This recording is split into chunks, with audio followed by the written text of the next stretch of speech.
আসসালামু আলাইকুম। গতকাল পাস্তা রান্না করতে গিয়ে আমি আমার পাতিলটাই পুড়িয়ে ফেলি, কিন্তু পাতিলটা পুড়ে গেলেও খাবারটা পোড়েনি। আপনারা কেউ যেন আমার মতোই ভুল না করেন, তাই আজকের এই ভিডিওটা করা। সবাই তো রান্না সঠিকভাবে করলে ইউটিউব আর সোশ্যাল মিডিয়াতে আপলোড করে। আমি না হয় ভুলটা শেয়ার করলাম, যেন আমার মতো যারা নতুন রাঁধুনি আছে তাদের দ্বারা এমন ভুল না হয়।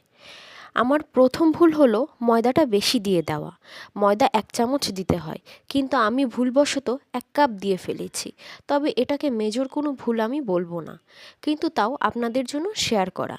আর আমার দ্বিতীয় ভুল হলো ময়দা দেওয়ার পরে সেখানে 2 কাপ দুধ দিয়ে নাড়তে হয়, যতক্ষণ না দুধটা আঠালো হচ্ছে। কিন্তু আমি দুধ দেওয়ার পরে দুধটা ঘন আঠালো করার জন্য ঢেকে দিয়েছিলাম।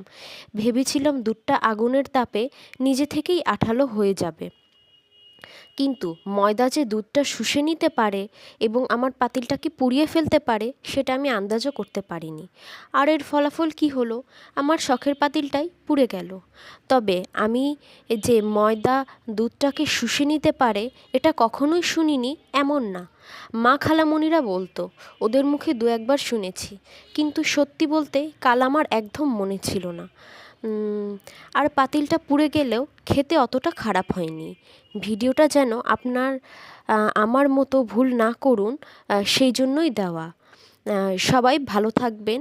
আর ভিডিওটি আপনার উপকারে আসলে উপকারে আসতে পারে এইরকম মনে হলে সাবস্ক্রাইব করে পাশে থাকবেন।